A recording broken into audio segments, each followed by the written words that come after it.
let's talk about like curating clients, okay? I mean, obviously, I was your first, I think one of the first clients that you ever had.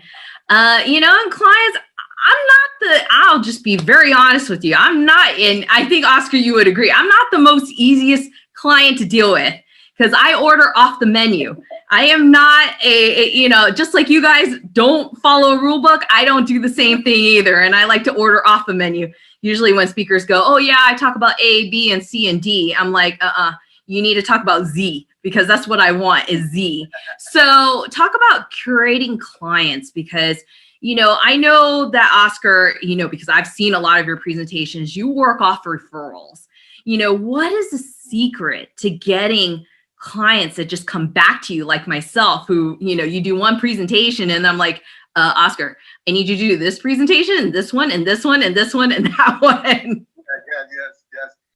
Um, Mike, I didn't really, again, reflecting back, it's kind of like going, like what I mentioned the story about my parents, right? Like thinking back, like, oh yeah, that kind of makes sense. And so reflecting back on what you just said in your style and my style in terms of training, I see why there is this compatibility, this synergy, because I'm going to tell you, there's a word in Spanish called sazon.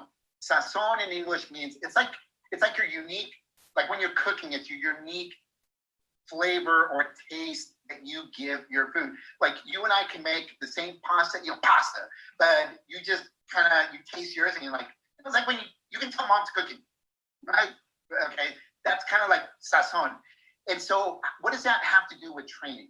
What it has to do is every client has their unique need.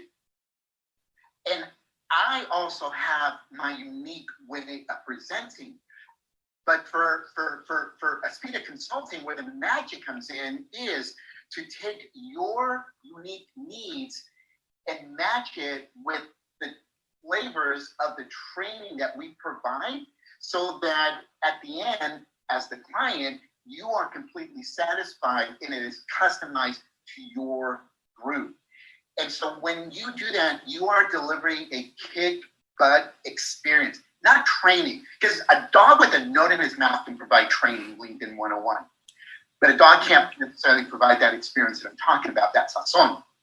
And it's that magic right there, that experience that makes, for the client, they're like, wow, this is freaking amazing, we need to have Oscar come back. And it's true, Cheryl, actually what you mentioned, like typically in the industry, whether as a speaker or as a trainer, it's rare to get the client to have you come back like year after year to do trainings because, you cover a topic or several topics and then they move on to another topic. So it makes sense. But I've had, like yourself, I just had 2 weeks ago, another client. I've had others that have had me come back, multiple times to do trainings for them. And it is because of this, what I refer to it as, again, sazon, that magic seasoning in the training. Yeah, you definitely offer something that is different and unique than what others offer. And that's probably why I always come to you because you're able to offer me the Z, the X factor or the X factor that I've always wanted or I need. And, again, I'm very particular about who I work with and my staff knows I don't just work with anybody. So